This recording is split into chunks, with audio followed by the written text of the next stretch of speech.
خب سلام دوستای عزیزم، من امروز باز در خدمتتونم با یک کلیپ دیگه.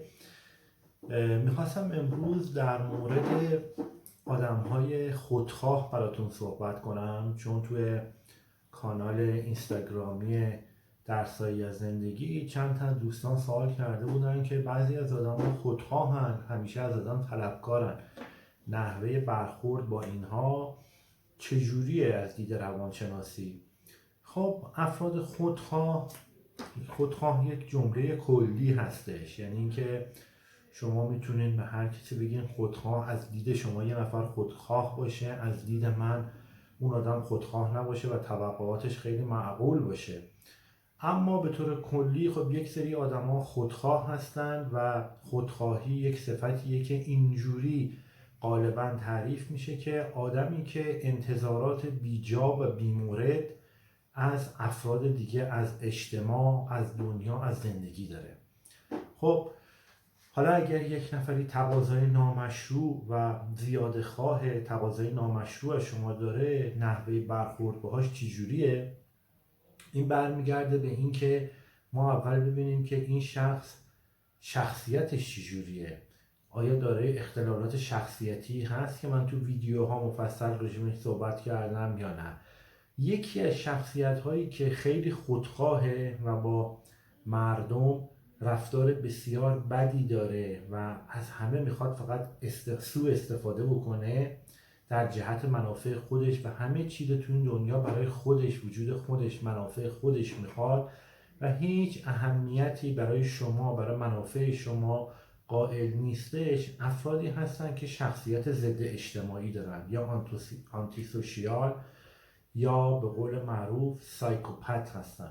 سایکوپت ها هیچ گونه احترامی برای منافع دیگران، برای احساسات دیگران قائل نیستن و فقط به فکر اون چیزی هستن که میخوان، اون چیزی رو که تکانه های آنی بهشون میگه همون رو انجام میدن، چیزی که برایشون لذت بخشه همون رو انجام میدن، دیگران خودشون رو معمولا به خطر میندازن، دوستی هاشون سطحیه بدون داشتن عواطف انسانیه. اگر یک جمله شما میگن که از شما تعریف و تمجید میکنن، این جمله بدون داشتن پشتوانه احساسی هستش، یک جمله کاملا توخالیه که هیچ احساسی فرد از اون نداره، فقط این حرفا رو میزنه که از شما بتونه یه چیزی رو کسب بکنه و بقیه‌شو نمیگم. چرا؟ چون که یک ویدیوی خیلی جالب براتون آماده کردم، خودم اینو ترجمه کردم چون دیدم ویدیوی خیلی جالبیه، سعی کردم اینو ترجمه کنم و بعد از صحبت‌های من این ویدیو رو شما میبینید که 7 از ویژگی‌های یک آدم سایکوپت که خیلی از این ویژگی‌ها و علائم رو شما میتونید شناسایی کنید که این آدمیه که باید بذاریمش کنار، خصوصیات سایکوپت داره. عرض شود به حضور شما این خصوصیات در مورد تمام افراد دیگه‌ای هم که سایکوپت نیستن، اختلالات دیگه‌ای دارن مثل خودشیفتگی و حتی اصلا اختلالی ندارن، آدمای خودخواه هستن، صادقه. یعنی این خصوصیات رفتاری تو خیلی از آدمای خودخواه وجود داره و خیلی مهمه که این خصوصیات اخلاقی، این 7 علامتی که تو این ویدیو میبینید رو دقیق بدونید و در برخورد با آدم‌هایی که خودخواه هستند و با شما رفتار بدی دارن، قد ناشناسن، اینها رو در مقابلشون وقتی که قرار میگیرین با دانش قرار بگیرین، برین جلو و بتونین اینا رو به موقع قبل از اینکه ضربه‌ای به شما بزنن از زندگی خودتون بذارین کنار. خب بیشتر از این دیگه وقتتون رو نمیگیرم، برین ویدیو رو ببینین، ویدیوی جالبیه و 7 خصوصیاتی که آدم‌های سایکوپت دارن و این خیلی مشترکه با افراد دیگه که خودخواهی زیاد دارن، چون سایکوپت ها بزرگترین مشکلشون اینه که خودخواه هستن و فقط به خودشون فکر میکنن. این 7 ویژگی تو این ویدیو براتون توضیح میده، امیدوارم که لذت ببرین. ادامه ویدیو رو ببینید.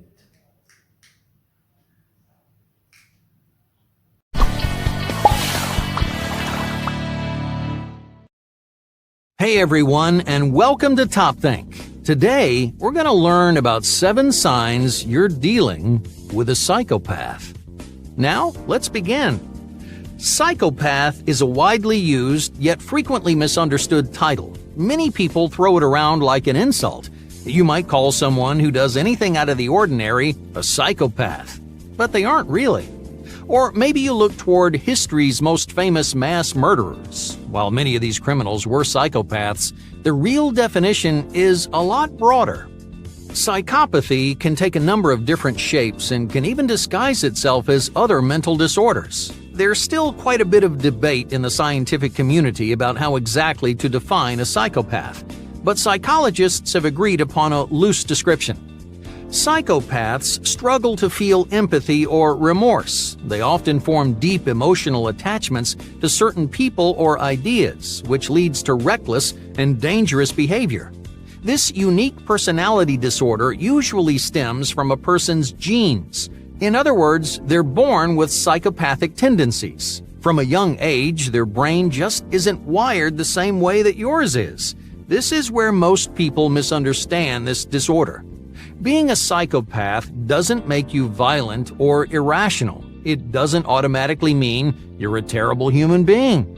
There are plenty of people diagnosed with psychopathy who live normal lives. They have regular jobs, go to the grocery store, and play sports. Yes, they think differently, but being a psychopath doesn't make you a killer or a criminal. There are, however, risk factors that increase the likelihood of violence. The most common is related to the environment where you grow up. Many serial killers are predisposed to psychopathy, but it was actually their childhood trauma that set them off. Psychopaths often share one more talent that makes finding them incredibly difficult. Now, this isn't true for all people with psychopathy, so for now, let's just focus on violent and manipulative psychopaths. They tend to be amazing liars. They deceive others constantly because they don't feel bad about it. There's no empathy to keep them in check. The idea of guilt doesn't really make sense to them. They can fool even their closest friends and family into believing, hey, there's nothing wrong. You might think they're kind and harmless, right up until the moment it all falls apart. Maybe your best friend betrays you and cheats you out of a job. A decade of secrets and close camaraderie goes down the drain, and you're left wondering how you could have been so blind. To make sure you aren't sucker punched by the people that you trust, here are 7 signs that you're dealing with a psychopath. Number 1. Exaggerated egotism. One of the most recognizable signs of a psychopath is their consistent egotism. Now, in their eyes, there's no one in the world who could ever be their equal. They're the best at everything they do. They're 100% certain they could never be replaced. This inflated self-importance comes from the selfish way that psychopaths view the world around them. They think people are always looking out for themselves, and if anyone says otherwise, they're lying. To a psychopath, they're not doing anything different than everyone else. They're just doing it better. For example, psychopaths think the rules are only there for people who aren't clever enough to break them and not get caught. That's one of the primary reasons why so many psychopaths engage in violent crimes. When they want something, no one else's opinions or rules could possibly outweigh their own. This is often how psychopaths avoid taking responsibility for their actions. If you were supposedly asking for it, well, they don't think it's their fault. If they go behind your back, they blame you for trusting them. Egotism and a lack of responsibility is a dangerous combination, so don't let these 2 psychopathic traits go unnoticed. Number 2. Behavioral chaos. Psychopaths are rarely in control of their own behavior. They endanger themselves and the people around them by following impulse desires and instincts. If you're used to the stereotypical psychopath, this might sound a little backwards to you. The media's version is diligent and calculated. They plan out their crimes to the smallest detail, making sure that nothing ever goes wrong. Well, part of that is true. Psychopaths are exceptionally rational, but they have a hard time controlling their behavior. They're prone to fits of anger and can become suddenly violent. One little insult might shatter their ego, which sets off their explosive temper. When they're angry, psychopaths stop thinking about what they're doing and just do. Have you ever noticed you're extra careful around someone you know? If you have, ask yourself whether or not they're really in control of their behavior. Number 3. Insincerity. Most of the things we say have meaning on multiple levels. Let's say you're leaving work and a coworker shouts, "Great job today!" On the surface, it's an encouraging comment. But how often do you take things at face value? You look for subtext. You analyze the way someone phrases their sentence or emphasizes different syllables. You pay attention to the feelings behind the words, and not just the words themselves. Most psychopaths struggle to put genuine emotion into what they say. Their sentiments are hollow and fabricated. Their emotions might seem fake because, well, they usually are. This doesn't mean psychopaths can't feel. They're definitely capable of emotion. The problem is relating those emotions to the people around them.